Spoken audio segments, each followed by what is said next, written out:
On vient de l'apprendre cet après-midi, il s'est passé beaucoup de choses à l'université Jean Jaurès de Toulouse.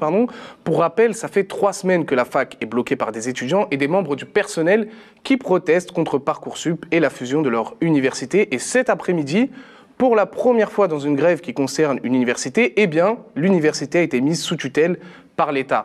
La direction et tous les conseils ont été démis de leurs fonctions et en fin d'après-midi, un blocus illimité a été voté pendant une assemblée générale. On a en ligne avec nous Christophe Bex, responsable administratif d'UNUFR et membre de l'intersyndicale de la mobilisation. Bonsoir Christophe. Bonsoir et merci aux médias. Merci à vous de nous répondre. Alors comme je l'ai dit, c'est assez inédit ce qui s'est passé cet après-midi. Est-ce que vous pouvez en revenir un peu plus en détail sur cet événement ?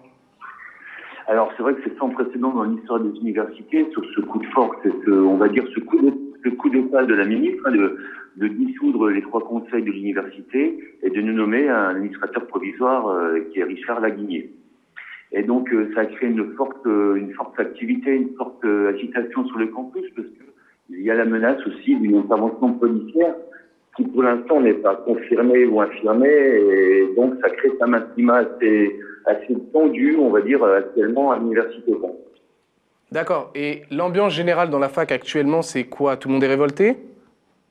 Alors, l'ambiance, il y a eu un communiqué d'intersyndicale qui condamne justement ce coup de force et qui appelle justement à la mobilisation, au contraire, et justement avec la manifestation de grève de jeudi, de maintenir la mobilisation contre le projet de fusion, contre la sélection université. Et donc, il va y avoir une AG très importante demain des personnels et une AG personnel étudiant qui aura lieu jeudi, qui va décider du blocage ou du déblocage de l'université. Donc, tout ça, ça reste encore en suspens. Seules les AG sont souveraines et vont acter la suite prochaine du mouvement en cours à l'université du Mirail. Alors, quelle raison a été invoquée en fait pour cette mise sous tutelle ? C'est quoi, la grève a duré trop longtemps ? Disons que ce qui gêne ici, c'est qu'il y a un mouvement qui dure depuis le 13 décembre, suite à la trahison du président qui n'a pas suivi les résultats de la consultation qu'il avait organisée pour le projet IDEX Université. Donc les personnels administratifs se sont mis en grève, suivis par les étudiants contre la sélection et contre la fusion des universités. Et c'est un mouvement qui, à mon avis, pour le gouvernement, dure depuis trop longtemps, en sachant que la sélection commence à mobiliser beaucoup dans les universités. Et je pense qu'ils veulent étouffer dans l'œuf la mobilisation qui se passe actuellement dans les universités et le Mirail en pointe des attaques, quoi, je veux dire. Ok, très bien. Merci Christophe Bex pour cette intervention. On continue sur cette mobilisation alors avec Victor Faubert qui est actuellement à l'université La Sorbonne qui s'est mobilisé justement après les événements de Toulouse. Alors Victor, est-ce que tu m'entends ? Non, je crois qu'il ne m'entend pas. Non, toujours rien de Victor. On attend, je suis désolé. On l'a pas. On enchaîne alors. Vous aurez les impressions de Victor une prochaine fois. On continue maintenant avec une autre grève. Ah, on vient de me dire que Victor vient d'arriver, donc on rembobine, on revient sur Victor. Victor, est-ce que tu m'entends ?